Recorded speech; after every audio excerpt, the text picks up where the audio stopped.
Welcome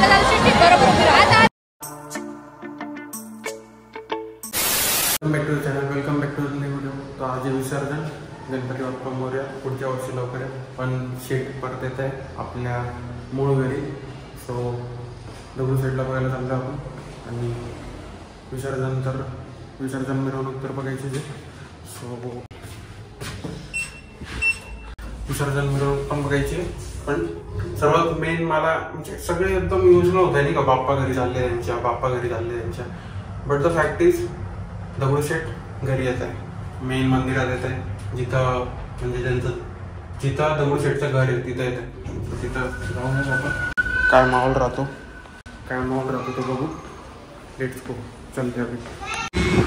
इतना कडक ऊन, म्हणजे इतका कडक ऊन है ना आज.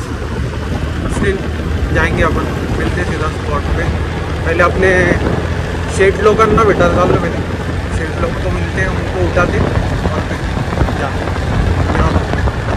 कोई नहीं शेठ लोग. गणपती बाप्पा.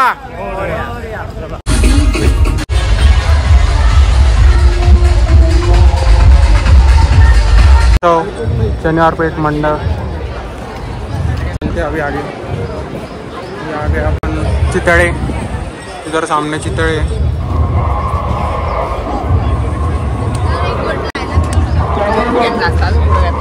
और इधर अपनी पब्लिक जाते दगडूशेठ जाते पहले और देखते इधर का माहौल. इधर तो सारे डीजे ही है. टोलता से मतलब लक्ष्मी रोड पे, मतलब ये लक्ष्मी रोड ही आगे जाना है.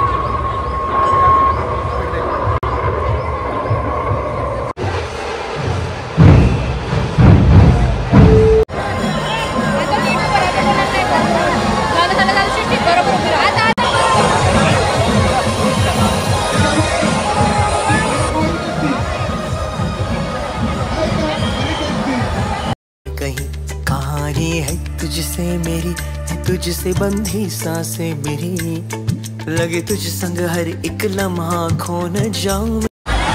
दगडूशेठ है. इसके पहले वीडियो जो आएगा ना उसमें दगडूशेठ के दर्शन कर लो.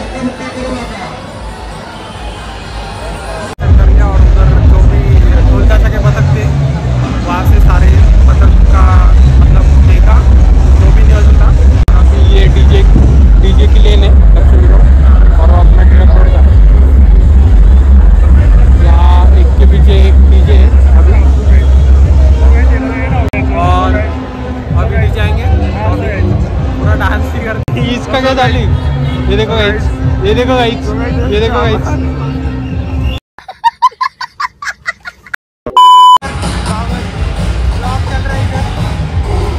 चल रहा है.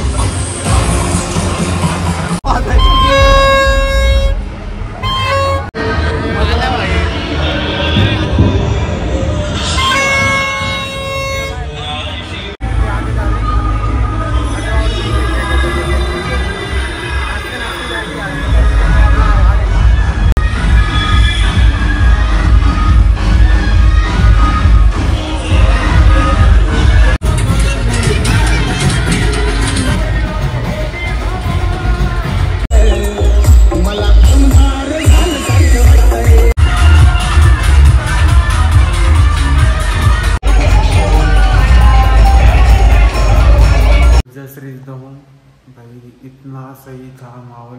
बट जो डीजे का आवाज़ था ना, मतलब ढोल था तो सही था. और मतलब दगडूशेठ का जो विसर्जन की मिरवणूक थी वो भी देखी. दगडूशेठ तो हमारे क्या मतलब हर बंदा ऐसा रो रहा था एक तरह से, मतलब रडत होते प्रत्येक जण. मला काय असं वाटतं ना, दगडूशेठ आपले 365 दिवस आपले.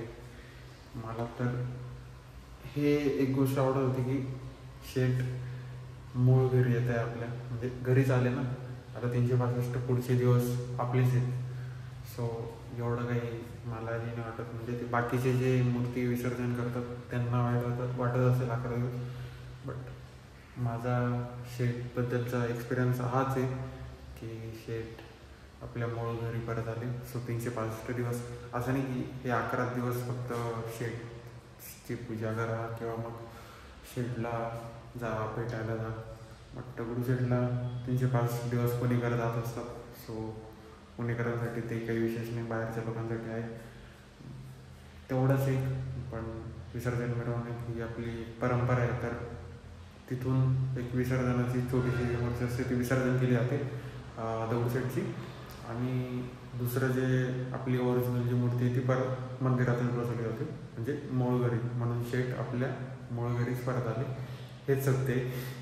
सो बाकी जे मंडळाचे गणपती होते त्याचे मतलब बाकी के जो जितने भी मंडल के गणपति थे, डीजे हो गया, डीजे एक के बाद एक ट्रॉली किंग अपना पुणे पी टाउन पे भी तो चल रहा था, उसमें यार जो कंपटीशन लगा थे 2 डीजे साइड में, वो मतलब वीडियो अभी बजेगी, मतलब इसके पहले आएगी, तो वो इतना खतरनाक था, मतलब पता नहीं, मैं मतलब डीजे के सामने ये भी बेस बढ़ाता है, ये भी बेस बढ़ाता है, पूरे कंपटीशन चलता है, और वो मतलब कान ऐसे अभी भी मेरे मतलब कान इतके असे वाजत आहे ना, असं मुंग्या येते कानांना की लिटरली, म्हणजे एक असे गुजबम्स म्हणा, किंवा म्हणजे मी आता व्हिडिओ रेकॉर्ड करताना सुद्धा जे बोलतोय किंवा कोणाशी जेव्हा मी बोलतोय ते जेव्हा माझ्याशी बोलतोय आणि ते जेव्हा, अरे कहना क्या चाहते हो,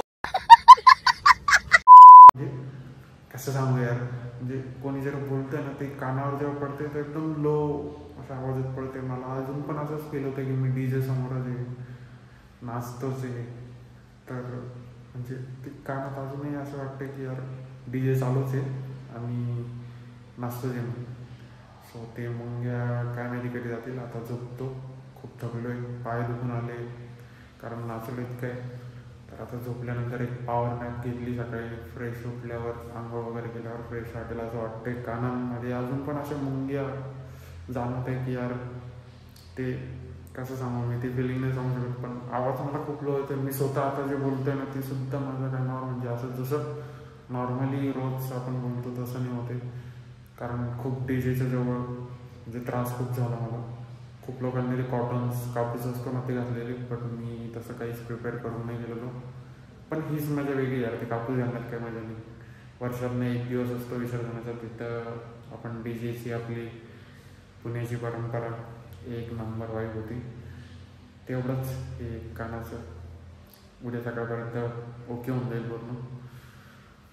बस बाकी काय सांगा, बाकी आजचा एक्सपिरियन्स एकदम टू गुड होता. आणि मी परत जाणार आहे, कारण दगडूशेठचं दर्शन विसर्जन मिरवणूक ते की झालंच बऱ्यापैकी, खूप चांगलं झालं, खूप जवळून झालं. बट मला परत दगडूशेठला आता जायचं, आता नॉर्मल झालं. उद्याचा दिवस अजून थोडंफार लोकांची गर्दी वगैरे राहील, पण उद्या किंवा परवा नक्कीच जाईल मी आणि परत व्हिजिट करूया आपण.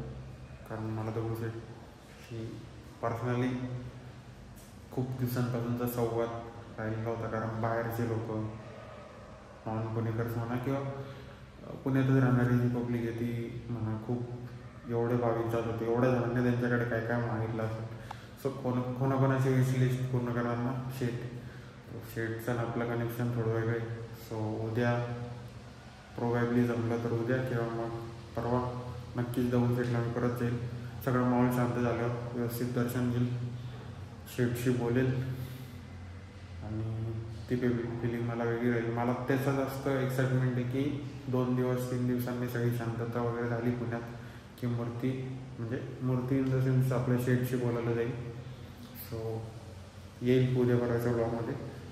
सो हा व्लॉग इथं एंड करूया, भेटू नेक्स्ट ब्लॉगमध्ये, मिलते हैं नेक्स्ट ब्लॉग में जल्दी. तब तक के लिए बाय, जय श्री राम. सांसें मेरी लगे तुझ संग हर एक लम्हा खोने